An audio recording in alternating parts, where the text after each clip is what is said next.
सभी को नमस्कार। स्वागत है आप सभी का हमारे YouTube channel let's learn English and stenography. आज हम शुरू करने जा रहे हैं इंग्लिश की क्लासेस। जी हाँ, बिल्कुल सही सुना आपने। इंग्लिश की फाउंडेशन क्लासेस जो हैं हम शुरू करने जा रहे हैं। फाउंडेशन इन द सेंस मैं यहाँ पे क्लासेस को रिलेट करना चाहूँगा स्पोकन इंग्लिश से। जी बिल्कुल।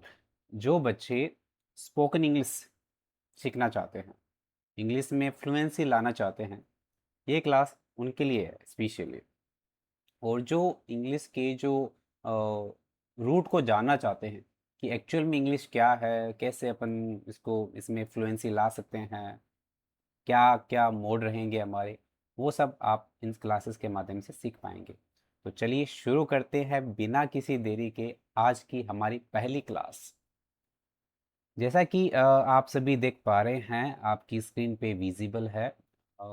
सबसे पहले टाइटल लिखा हुआ इंग्लिश द फाउंडेशन। देखो क्या है, इंग्लिश क्या है। इंग्लिश एक लैंग्वेज है। फ्लो चार्ट के माध्यम से यहाँ पे मैंने रिप्रेजेंट किया हुआ है चीज़ों को कि इंग्लिश क्या है, लैंग्वेज है। यू नो व्हाट, लैंग्वेज जो है basically a mean of communication. Communication करने का एक माध्यम होता है। आप हिंदी में बात करते हैं या अपनी जो भी मदर टंग है उसमें बात करते हैं, इंग्लिश में बात करते हैं, तो क्या है ये लैंग्वेज? एक माध्यम है, थॉट्स के एक्सचेंज का एक माध्यम है। देखो, दो पर्सन आपस में बात करेंगे तो बात कब करेंगे, अपने थॉट्स एक्सचेंज कब करेंगे? जब उनके पास कोई एक साधन होगा। तो वो साधन क्या है थॉट एक्सचेंज करने का? वो साधन जो है वो ये है। क्या है? ये लैंग्वेज है। तो इंग्लिश क्या है? लैंग्वेज है। लैंग्वेज किससे बनती है? लैंग्वेज बनती है साउंड से। किससे बनती है लैंग्वेज? साउंड से बनती है जी। लैंग्वेज जो है वो साउंड से बनती है। वो साउंड की रिटन फॉर्मेशन, साउंड की जो रिटन फॉर्मेशन, साउंड को हम जब हम लिखते हैं तो वो लेटर्स कहलाते हैं। क्या कहलाते हैं? लेटर्स। देखो क्या है कि साउंड को हम सुन सकते हैं, है ना। साउंड को हम सुन सकते हैं, स्पीकिंग में यूज़ किए जाते हैं। जो भी अ, ध्वनि शब्द जो है वो हिंदी का है, इंग्लिश में हम साउंड कहेंगे। तो साउंड जो है इनकी रिटन फॉर्मेशन, जब इनको लिखा गया तो रिटन फॉर्मेशन क्या कहलाई? लेटर्स कहलाए। क्या कहलाए? लेटर्स। लेटर्स कितने होते हैं? 26 होते हैं। कितने होते हैं पता है आपको? मुझे बताने की जरूरत नहीं है। आप तो शायद मुझे लगता है ये जानना चाह रहे होंगे कि सर ये क्या है, 26 लेटर्स के बारे में तो हमें पता ही है, लेकिन नीचे क्या लिखा हुआ है, नीचे यहाँ क्या लिखा हुआ है? सर ये समझ में नहीं आ रहा कई स्टूडेंट्स के। तो जिनके नहीं आ रहा वो भी अभी धीरे धीरे स्टेप बाय स्टेप क्लियर करता जाऊंगा। तो लेटर्स जो हैं इनके ग्रुप को, 26 लेटर्स होते हैं, इनके ग्रुप को हम कहते हैं अल्फ़ाबेट। क्या कहते हैं? 26 लेटर्स के ग्रुप को अल्फ़ाबेट कहते हैं। और इन्हीं लेटर से बनते हैं वर्ड्स। किनसे बनते हैं? इन लेटर्स से ही वर्ड्स बनते हैं। एक चीज़ ध्यान रखना, इन लेटर्स से ही क्या बनते हैं? वर्ड्स बनते हैं जी। बिल्कुल। तो साउंड से बने लेटर्स, साउंड की रिटन फॉर्मेशन लेटर्स कहलाए, और लेटर से बने वर्ड्स। और वर्ड जो हैं वो मिलके बनाते हैं फ्रेज। जब बहुत सारे वर्ड्स मिल जाएंगे, दो, टू और मोर देन टू, दो या दो से ज़्यादा शब्द मिल जाएंगे तो वो फ्रेज कहलाएगी। इनकी जो को इंडिविजुअली मैंने डिफिनीशन भी लिख रखी है, देखो साइड में यहाँ पे सबके बारे में लिखा हुआ है। वर्ड क्या है? Word, it is the written formation of sound. जैसा कि मैंने ऊपर एक्सप्लेन किया था कि साउंड की जो रिटन फॉर्मेशन है वो क्या है? साउंड जो है वो अपने आप में लेटर कर दो या वर्ड कर दो। देखो लेटर भी हैं, लेटर को हम इस्तेमाल करते हैं लिखने के लिए, और जब लेटर्स मिल जाएंगे तब वर्ड की फॉर्मेशन करेंगे। किसकी फॉर्मेशन करेंगे? वर्ड की जी। और जब दो या दो से ज़्यादा वर्ड मिल जाएंगे तब वो क्या बनाएंगे? फ्रेज। क्या बनाएंगे? फ्रेज। देखो अ फ्रेज जो है वो अपने आप में क्या है? ये मीनिंगफुल होनी चाहिए। अ मीनिंगफुल ग्रुप ऑफ वर्ड्स, जो वर्ड्स के ग्रुप, वर्ड्स का जो ग्रुप होगा। देखो एक चीज़ मैं आपको बताना चाहूँगा, जैसे मैंने लिख दिया या मैंने कहा, अच्छे से सुनिएगा कि she he cam. She he cam, क्या ये अपने आप में एक सेंटेंस है? जी नहीं। मेरा अगला सवाल है, क्या ये अपने आप में एक फ्रेज है? जी नहीं। अब आप लोग सोच रहे होंगे सर, जैसा कि आपने डेफिनेशन में बता रहे हैं आप कि word she he came, 3 word हुए, तो 3 वर्ड जब मिल गए अपने आप में फ्रेज हो गई ना, बिल्कुल सही डेफिनेशन जा रही है। जी नहीं, ऐसा नहीं है। देखो, हमेशा हमें ये चीज़ ध्यान में रखनी है कि मीनिंग ज़रूरी है। फ्रेज में हमेशा मीनिंग ज़रूर निकलता है, जैसा कि एग्जाम्पल में लिखा हुआ है ए ब्लैक कैट, बिल्कुल प्रॉपर मीनिंग लिखने का इसका। हालांकि इसको हम सेंटेंस नहीं कह सकते। एक फ्रेज जो है अपने आप में सेंटेंस हो सकता है, लेकिन ज़रूरी नहीं कि हर फ्रेज अपने आप में एक सेंटेंस हो। कुछ फ्रेजेस सेंटेंस हो सकती है, ठीक है। तो a black cat, a black cat, 3 अलग अलग वर्ड हैं, 3 वर्ड मिले, मिलके फ्रेज बनी। अच्छा, द मैन इन वाइट अपने आप में एक फ्रेज है। देखो, ये फ्रेज जो होती हैं अपने आप में इनकम्प्लीट इन्फॉर्मेशन देती है या फिर पार्शियल इन्फॉर्मेशन देती है, आधी अधूरी, थोड़ी बहुत।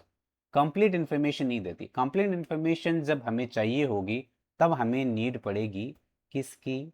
तब हमें नीड पड़ेगी सेंटेंस की। जी, किसकी नीड पड़ेगी? सेंटेंस की। तो फ्रेज जो हैं उन्हीं से फॉर्मेशन होता है सेंटेंस का। देखो, इट इज द कलेक्शन और ग्रुप ऑफ फ्रेज। ये कलेक्शन है या ग्रुप है किसका? फ्रेजेस का। देखो, अ मीनिंगफुल ग्रुप ऑफ फ्रेज। देखो, एक चीज जैसा कि मैंने आपको पीछे भी बताया था कि फ्रेज में मीनिंग जरूरी है। ऐसा नहीं कि आप शब्दों को तोड़ मरोड़ के ऐसे मतलब घिसे पीटे, जैसे जैसे भी शब्द मिले उनको जोड़ दिया और फ्रेज बना दी, वो नहीं होना चाहिए। या सेंटेंस बना दिया, वो भी नहीं होना चाहिए। देखो, सेंटेंस में हमेशा मीनिंग निकलना जरूरी है। बहुत सारे स्टूडेंट्स ऐसे होते हैं जिनको स्पीकिंग में दिक्कत इसलिए आती है क्योंकि वो उनको क्या होता है कि सेंटेंस का जो प्रॉपर सीक्वेंस पता नहीं होता। देखो, सेंटेंस का प्रॉपर सीक्वेंस क्या कहता है, हमेशा एक चीज़ ध्यान में रखनी है। सेंटेंस का सीक्वेंस ये कहता है कि किसी भी सेंटेंस में एक सब्जेक्ट होता है। क्या होता है? सब्जेक्ट होता है। उसके साथ में, सब्जेक्ट के साथ में वर्ब होती है। क्या होती है? वर्ब होती है। और ऑब्जेक्ट होता है। क्या क्या होता है?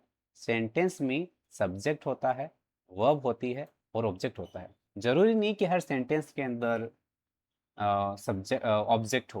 कुछ सेंटेंसेस में सब्जेक्ट और वर्ब जो हैं वो ही अपने आप में सफिशिएंट होते हैं। तो इन चीज़ों का आपको बेसिकली ध्यान रखना है। देखो, आगे क्या है, इधर साइड में मैंने लिख रखा है कि साउंड। साउंड, यहाँ पे मैंने कहा कि साउंड की रिटन फॉर्मेशन जो है वो वर्ड या लेटर कहलाए। और ये साउंड एक्चुअल में कितने होते हैं? जैसा कि आप सभी को पता है कि लेटर्स तो 26 होते हैं, लेकिन साउंड 44। ये कैसे संभव है? देखो, जरूरी नहीं कि हर एक साउंड जिसको रिटन फॉर्मेशन में रिप्रेजेंट किया जा सके।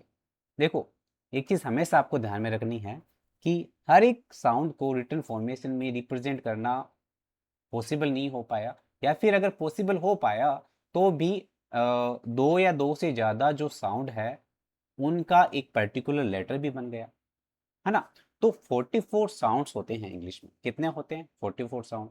आपके अगर कंफ्यूजन होता है तो मैं अभी क्लियर कर देता हूँ। देखो, साउंड जो होते हैं वो 44 होते हैं। कैसे होते हैं? देखो, ग्रामेरियन ने कॉन्सेप्ट कैसे निकाला? कॉन्सेप्ट ऐसे निकाला कि कुछ जैसा कि आपको पता है, वाउल होते हैं और कंसोनेंट होते हैं। वाउल होते हैं और कंसोनेंट होते हैं।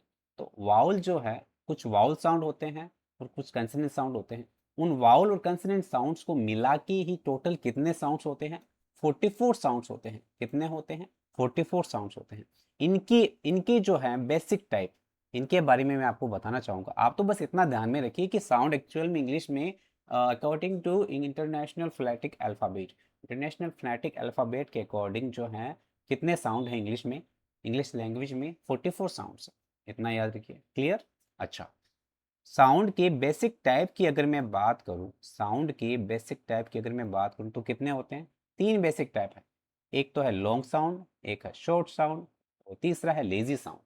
Long, short and lazy, 3 category में इनको डिवाइड कर रखा है। पहला जो है लॉन्ग साउंड, देखो अच्छे से सुनिएगा प्लीज, कुछ एग्जांपल्स मैंने लिख रखे हैं। देखो, जो साउंड थोड़ा लंबा प्रोड्यूस हो वो लॉन्ग साउंड है, जैसा कि आप इससे समझ ही गए हैं, लिखा हुआ है।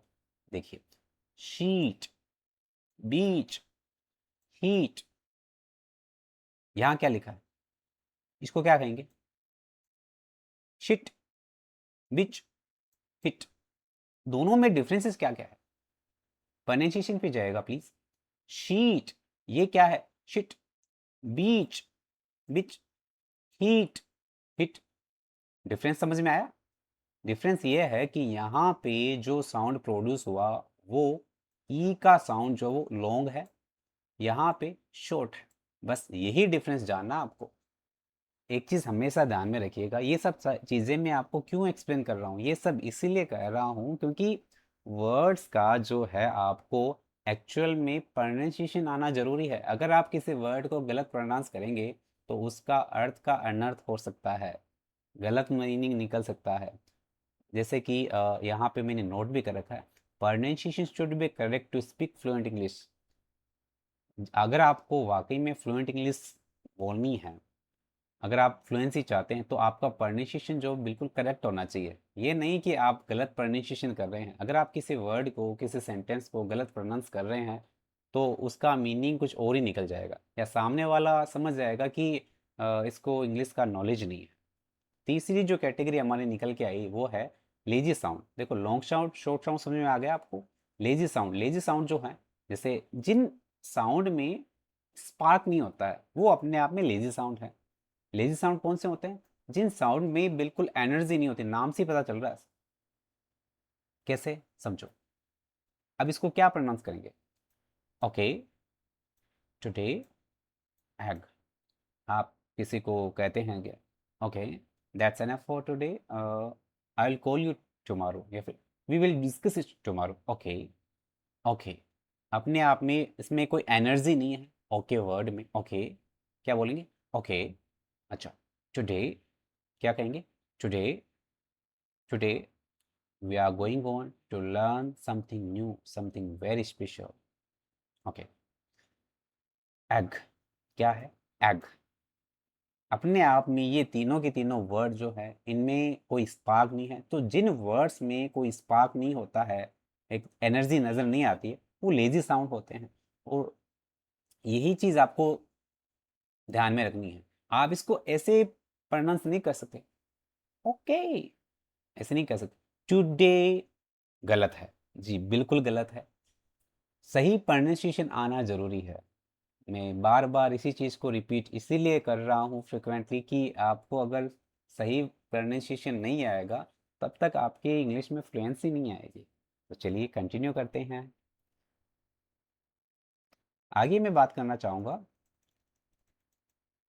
देखो ये चीज़ आपको समझनी है कि pronunciation should be correct to speak fluent English. कि इंग्लिश में अगर आप फ्लुएंसी चाहते हैं तो आपका जो प्रोनाउंसिएशन है वो बिल्कुल सही होना चाहिए।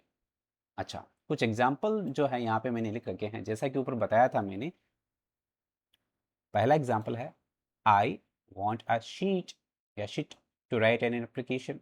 जो लॉन्ग साउंड या शॉर्ट साउंड उन बेसिस पे आप बताइए यहाँ पे क्या है, आई वॉन्ट अ शीट या शीट, कि मुझे एक क्या चाहिए, शीट चाहिए, शीट चाहिए। आई वॉन्ट अ शीट, मुझे एक शीट चाहिए, शीट नहीं आएगा।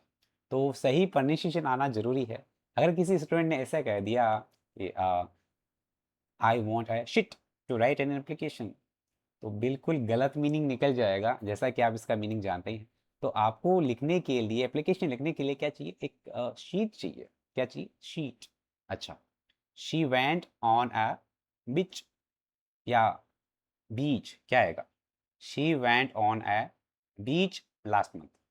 कि लास्ट मंथ वो एक बीच पे गई या बीच पे गई, बीच नहीं आएगा, बीच आएगा। क्या आएगा, बीच। प्रोनाउंसिएशन क्या है इसका, बीच। पीछे लिखा हुआ भी है, जैसा कि मैं आपको दिखा देता हूँ, बीच, बीच। दोनों में डिफरेंसेस पता है आपको। बीच जो है समुद्र का किनारा है उसको कहते हैं, और बीच का मतलब आप जानते हैं, जो डॉग है उसका फीमेल है। ओके,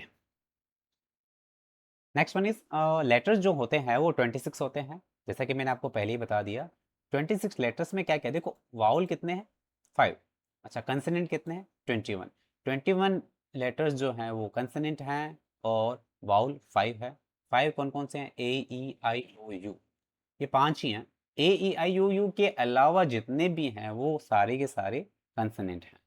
अपने जो अल्फ़ाबेट हैं, अल्फ़ाबेट सबको पता है, उन अल्फ़ाबेट में ए ई आई ओ यू जो है सिर्फ वही वाउल हैं, बाकी सब क्या है? कंसोनेंट है। ओके, देखो कुछ कंफ्यूजिंग वर्ड्स हैं जो मैं आपको बताना चाहूँगा। वर्ड्स का देखो, इन जो वर्ड्स मैंने यहाँ पे लिख रखे हैं आप देख पा रहे हैं। पहला वर्ड है लेटर। प्रोनाउंसिएशन पे गौर कीजिएगा प्लीज़। क्या है पहला? Letter, letter, letter, letter, litre, litre.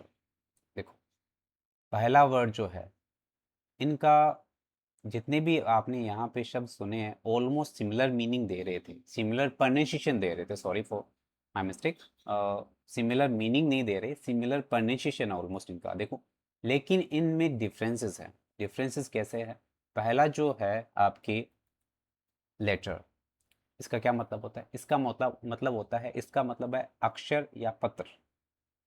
कोई अक्षर जो होता है उसके लिए हम आपको इंग्लिश की जो लेटर है, अल्फ़ाबेट जो हम कह रहे थे, बात कर रहे थे कि 26 अल्फ़ाबेट जो होते हैं अपने, तो वो लेटर है एक तो। दूसरा इसका मीनिंग है पत्र वाला, लेटर राइटिंग वाला, है ना? लेटर राइटिंग जो है वो वाला है, तो पत्र या अक्षर।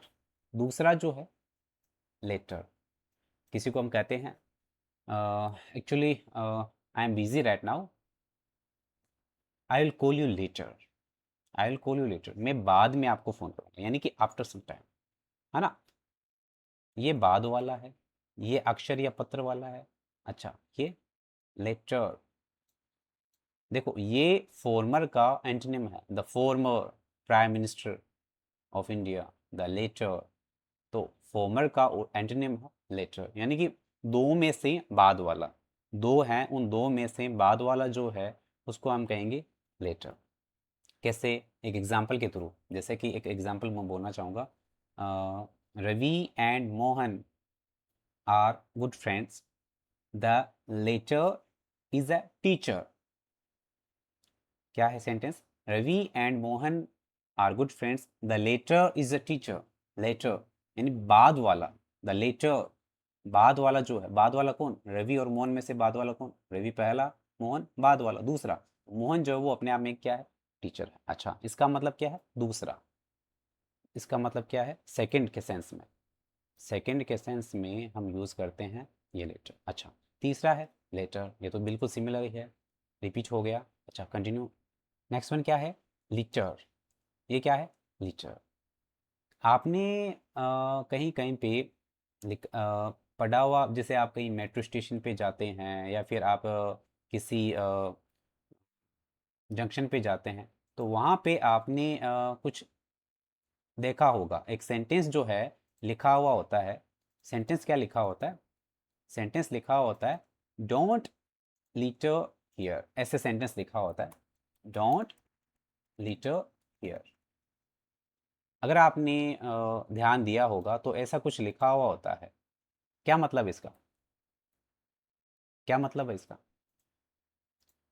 डोंट लिटर हियर, इसका मतलब होता है यहाँ कचरा ना करें। तो ये जो लिटर है, ये क्या है? लिटर, डोंट लिटर हियर, इसका मतलब है कचरा, तो कचरा ना करें। Okay, continue.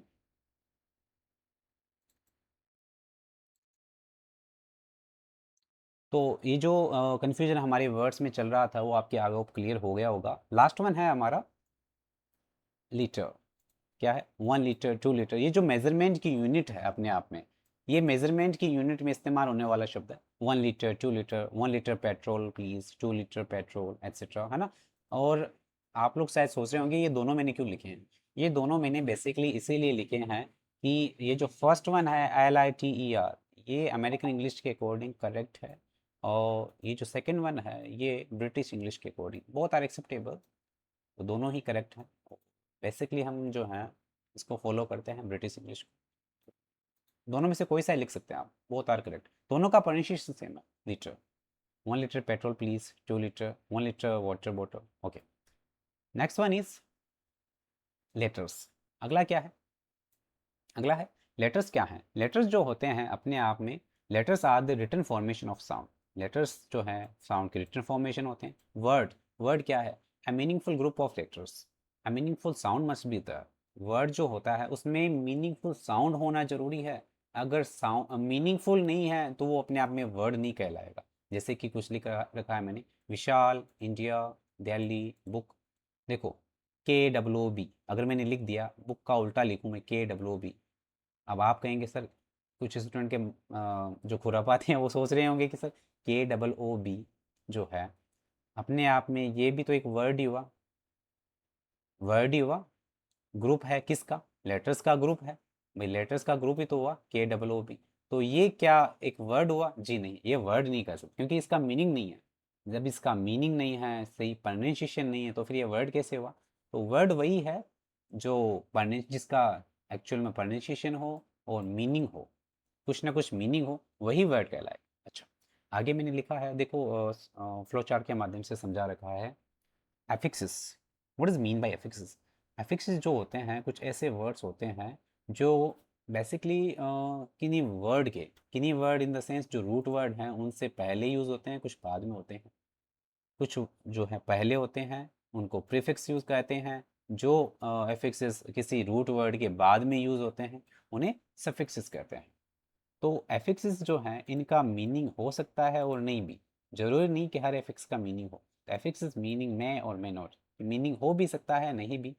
लगते कहाँ एफिक्सिस जो हैं किसी रूट वर्ड के पहले या बाद में लगते हैं. जो पहले लगते हैं वो एफिक्सिस प्रीफिक्स कहलाते हैं, जो बाद में लगते हैं वो सफिक्सिस कहलाते हैं. ओके, देखो रूट वर्ड क्या है. रूट वर्ड जो है, root word is the basic unit of any word. किसी भी वर्ड की जो बेसिक यूनिट है वो अपने आप में रूट वर्ड है. अच्छा, कोई भी वर्ड उसकी जो बेसिक यूनिट है अपने आप में एक रूट वर्ड है. अच्छा, कैसे? एग्जाम्पल से अंडरस्टैंड करते हैं. एग्जाम्पल लिखा हुआ है, देखो यहाँ पे एक वर्ड लिखा है मैंने, काउंट. क्या है काउंट? काउंट का मतलब होता है गिनना. काउंट का मतलब क्या होता है? गिनना. अच्छा, ये एक अपने आप में रूट वर्ड है. अच्छा, इससे पहले और इसके बाद में अगर मैंने एक शब्द लिखा एबल, काउंट के साथ में एबल लगाया तो क्या बना? काउंटेबल. अच्छा, काउंट से पहले अन लगाया तो अनकाउंटेबल. क्या बनेगा? अनकाउंटेबल. ये जो अन है, यू अन, ये क्या है? प्रीफिक्स. अच्छा, बाद में लिखा एबल, ये क्या है? सफिक्स. तो जैसा कि मैंने ऊपर लिख रखा है कि इनका मीनिंग में और में, तो इनका मीनिंग हो भी सकता है नहीं भी. अन, यू अन, अन का एक्चुअल में कोई मीनिंग नहीं है, लेकिन इसको नेगेटिव सेंस में हम इस्तेमाल करते हैं. अननेसेसरी, अनकाउंटेबल, अनअवॉइडेबल, है ना. जैसे अवॉइड शब्द है, अवॉइड के बाद में मैं एबल लगाऊं, उससे पहले अन लगाऊं तो अनअवॉइडेबल. अवॉइडेबल उल्टा अनअवॉइडेबल. ओके, तो नया वर्ड क्या बना? अनकाउंटेबल. अब एक चीज़ मैं आपको बताना चाहूँगा कि ये जो काउंट है, काउंट का मतलब हिंदी मीनिंग क्या होता है? काउंट का मतलब होता है गिनना. अच्छा, अनकाउंटेबल, गिनने, न गिनने योग्य. कैसा हुआ? मीनिंग चेंज हुआ. क्या लिखा मैंने कि इनका, जब आप किसी रूट वर्ड के अंदर कोई सफिक्स या प्रीफिक्स जोड़ते हैं तो इनका मीनिंग जो है वो चेंज हो जाता है. अच्छा, मीनिंग चेंज हुआ. भाई काउंट का मतलब था गिनना, यहाँ पे अनकाउंटेबल बन गया या काउंटेबल बन गया. अगर मैं अनकाउंट, यू अन को हटा भी दूँ, क्या बना? काउंट, अनकाउंटेबल या काउंटेबल, सॉरी. तो काउंटेबल का मतलब गिनने योग्य. इन दोनों में डिफरेंसेस क्या है? देखो, ये जो है काउंट, गिनना, अपने आप में एक वर्ब है. और काउंटेबल जो है ये एक एडजेक्टिव. क्या है? एडजेक्टिव है. जैसे मान लीजिए कि आपके सामने चेयर्स रखी हुई है, तो चेयर्स 2 और 3 और मोर देन 4 चेयर्स रखी हुए हैं, तो क्या वो अपने आप में गिनने योग्य है? बिल्कुल गिन सकते हैं. तो उनको क्या हम क्या कहेंगे? काउंटेबल. तो एडजेक्टिव है. ओके, सो आगे लिखा है, देखो कुछ वर्ड्स लिखे हैं. मैनेजमेंट. मैनेज के आगे MENT लगाया, क्या बना? मैनेजमेंट. जनरेट के आगे ION लगाया, generation. Confuse confusion, friend, friendship, good, goodness, etc. इसका मीनिंग, इसका प्रोनाउंसिएशन क्या है? यहाँ पे मैंने लिखा है, कुछ लिखा हुआ है, इसका प्रोनाउंसिएशन क्या है, बता सकते हैं क्या आप? इसका सही प्रोनाउंसिएशन है एट्सेट्रा। क्या कहेंगे? एट्सेट्रा, इत्यादि के सेंस में हम यूज़ करते हैं। तो इसका देखो, कुछ स्टूडेंट जो होते हैं इसका प्रोनाउंसिएशन करते हैं एक्स्ट्रा। एक्स्ट्रा नहीं होता है, एक्स्ट्रा नहीं होता है, एटसेट्रा होता है। क्या होता है? एटसेट्रा, आदि आदि इत्यादि। ओके, नोट क्या लिखा हुआ है यहाँ पे? नोट ये लिखा हुआ है कि by using affixes the meaning of any word can be change, कि एफिक्सिस यूज करने से किसी वर्ड का मीनिंग चेंज हो सकता है, and parts of speech also can be changed. कि एफिक्सिस अगर आप यूज़ करते हैं तो किसी वर्ड का मीनिंग चेंज हो सकता है और पार्ट्स ऑफ स्पीच भी चेंज हो सकता है। ये पार्ट्स ऑफ स्पीच क्या होते हैं ये हम आगे जानेंगे, अभी बस इतना जान लीजिए कि मीनिंग चेंज हो रहा है नहीं हो रहा। मीनिंग बिल्कुल चेंज हो रहा है। फिर काउंट के साथ में एबल लगाया तो काउंटेबल बना, गिनना, गिनने योग्य। ओके, ये अपने आप में एक एडजेक्टिव है। अच्छा, इससे पहले यूं लगा दिया तो अनकाउंटेबल बन गया। जैसे कि नीचे कुछ वर्ड्स यहाँ पे भी लिखे हुए हैं। मैनेज क्या किया, एम ई एन टी लगाया तो मैनेजमेंट, मैनेज व्यवस्थित करना, मैनेजमेंट व्यवस्थाएं। अच्छा, जनरेट, जनरेशन, कंफ्यूज, कंफ्यूजन। देखो, जो रूट वर्ड होता है अपने आप में may be most of the time कोई वर्ब होती है। कोई एक वर्ब जो है, ये देखो जितने भी हैं, मैनेज, जनरेट, कंफ्यूज, वर्ब है कुछ कुछ। जरूरी नहीं कि सारे वर्ड हैं अपने आप में वर्ब ही हों। कुछ कुछ में, कुछ कुछ केसेस में यहाँ पे जैसे ये लिखा है फ्रेंड, फ्रेंड कोई वर्ब नहीं है, ये एक नाउन है। देखो, नाउन, प्रोनाउन, एडजेक्टिव, ये सब क्या है? पार्ट्स ऑफ स्पीच है। पार्ट्स ऑफ स्पीच हम अगली क्लास में जानेंगे। आज की क्लास जो थी बेसिकली इसी पर्पज से थी कि आप जो है इंग्लिश की कोर फाउंडेशन को जान पाएँ। Core foundation in the sense आप जान पाएँ कि एक्चुअल में इंग्लिश क्या है, क्या क्या चीज़ों को हमें ध्यान में रखना है। सो आई होप आपको अच्छे से समझ में आया होगा। कुछ वर्ड्स मैंने बताए थे और डिफिनीशन बताई थी, क्या वर्ड होता है, क्या लेटर्स होते हैं, साउंड क्या होता है, क्या क्या प्रोनाउंसिएशन पे फोकस करना है। तो इन सब बेसिक चीज़ों के बारे में आपको ध्यान में रखना है। So I hope that's enough for today. ज़्यादा नहीं करेंगे। नेक्स्ट क्लास में हम जानेंगे पार्ट्स ऑफ स्पीच के बारे में। तो पार्ट्स ऑफ स्पीच जो है हमारे अगली क्लास में होंगे। नाउन, प्रोनाउन है, एडजेक्टिव है, इन सब के बारे में डिटेल में जानेंगे। उसके बाद में हम धीरे धीरे स्टेप बाय स्टेप जो है आगे बढ़ेंगे। So that's enough for today. Bye bye, see you the next time.